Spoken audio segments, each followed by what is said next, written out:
Hello friends, நீ நான் காதல் என்ற எபிசோடில் என்ன நடக்கலாம் அப்படிங்கிறத பற்றி பார்க்கலாம். இன்றைக்கான எபிசோட் ரொம்ப இன்ட்ரெஸ்டிங்கான எமோஷனல் ரொமான்ஸ் எபிசோட் அப்படின்னு சொல்லலாம். ராகவ்கிட்ட அபி ரொம்ப கண் கலங்கி போய் ரொம்ப தேங்க்ஸ் அப்படின்னு சொல்கிறாங்க. எதுக்கு இந்த பிரச்சனையிலேருந்து உன்னை காப்பாற்றுறதுக்கா அப்படின்னு ராகவ் கேட்குறாங்க. அதுக்கு அபி ஆமாம் அப்படிங்கிற மாதிரி சொல்கிறாங்க. ரெண்டு பேருமே ரொம்பவுமே எமோஷனலாக பேசிக்கிறாங்க. ஒரு கட்டத்தில் இந்த பிரச்சனையிலேருந்து நீங்கள் என்னை காப்பாற்றலைன்னா எவ்வளோ பிரச்சனையை நான் சந்திச்சிருக்கிற மாதிரி இருக்கும் அப்படிங்கிற மாதிரி அபி ரொம்ப எமோஷனலாக கண் கலங்கி பேசும்போது, நான் அப்படிலாம் உன்னை விட்டுருவேனா அபி அப்படிங்கிற மாதிரி ராகவ் அபிக்கு ரொம்பவுமே இன்றைக்கான எபிசோட் சப்போர்ட் பண்ணி பேசுகிறாங்க.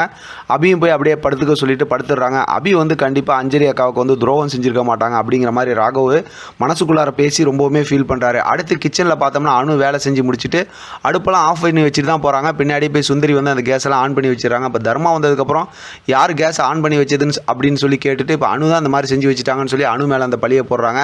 அனு தான் ஏற்கனவே செஞ்சதை செய்யலன்னும் செய்யாததை செஞ்சதுனுங்கிற மாதிரி ஒரு குழப்பத்தில் இருக்காங்களா, அந்த மாதிரி குழப்பி விட்டுறாங்க. இப்போ தர்மாவும் அதை பார்த்துட்டு அப்படியே ஆமாம் அப்படிங்கிற மாதிரி தான் சொல்லிட்டு இருக்காங்க. இப்போ அனு அப்படியே ரொம்ப குழப்பத்தோடு அங்கேருந்து போகிறாங்க. அடுத்து பார்த்தோம் அப்படின்னா ரூம்குள்ளார அபி ரொம்ப அப்படியே காய்ச்சலாக படுத்து கிடக்குறாங்க. ராகவ் அபிகிட்ட பேசி சமாதானம் சொல்கிறாங்க. ஏன் உனக்கு இந்த மாதிரி இருக்குது, ஹாஸ்பிட்டல்லாம் போகலாம் அப்படிங்கும்போது வேணாம் அப்படின்னு சொல்லிட்டு இப்போ ராகவுக்கு உண்டான மாத்திரையை எடுத்து கொடுக்குறாங்க. பீரோக்குள்ளார மாத்திரையை மூடி வச்சு கொண்டு வந்து கொடுக்குறியா அப்படிங்கும்போது அதுக்கு பின்னாடி நிறைய காரணம் இருக்குது அப்படின்னு சொல்லி மாத்திரைலாம் ராகவுக்கு எடுத்து கொடுத்துட்றாங்க. இப்போ அபிகிட்ட பேசுகிறாங்க, நீ படுத்துக்க அப்படிங்கும்போது இல்லை நான் மதுவை பற்றி தெரிஞ்சுக்கணும், எனக்கு மதுவை பற்றி சொல்லுங்கள் அப்படின்னு கேட்குறாங்க. இன்றைக்கான எபிசோடில் ராகவ் எதுவுமே கோவப்படாமல் அபி கேட்டதுமே இப்போ மதுவை பற்றி சொல்கிறாங்க. எல்லாத்தையும் கேட்ட அபி ரொம்ப எமோஷனலாகி அழுவ ஆரம்பிச்சிடுறாங்க. நான் உங்களை விட்டுட்டு அவங்க வேறு ஏதோ கல்யாணம் பண்ணிக்கிட்டாங்க, அதனால தான் நான் உங்கள் வாழ்க்கையில் வந்ததுனால என் மேலே நீங்கள் கோவமாக இருக்கீங்களோ ஆரம்பத்தில் நினச்சேன். அப்புறம் வேறு பிரச்சனைகள்லாம் இருந்துச்சு. ஆனால் நீங்கள் மதுவை கல்யாணம் பண்ணியிருந்தீங்கன்னா ரொம்ப சந்தோஷமாக இருந்திருப்பீங்க அப்படி இப்படிங்கிற மாதிரிலாம் பேசிக்கிட்டு இருக்கிறாங்க.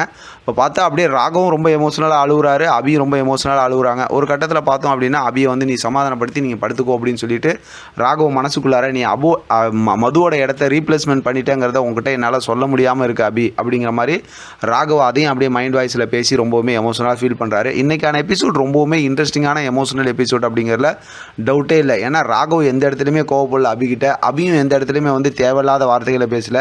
ரெண்டு பேருமே ரொம்ப எமோஷனலாக பேசிக்கிட்டாங்க. நாளைக்கான எபிசோடு இன்ட்ரெஸ்டிங்கான ஒரு ப்ரோமோ காட்டியிருக்காங்க. அது சம்மந்தமாக நம்ம அடுத்து பேசலாம். இதை பற்றின உங்களோட கருத்து கமெண்ட் பாக்ஸில் தெரியப்படுத்துங்க. தொடர்ந்து ஆதரவு கொடுங்க. தேங்க்யூ ஃப்ரெண்ட், தேங்க்ஸ் ஃபார் வாட்சிங்.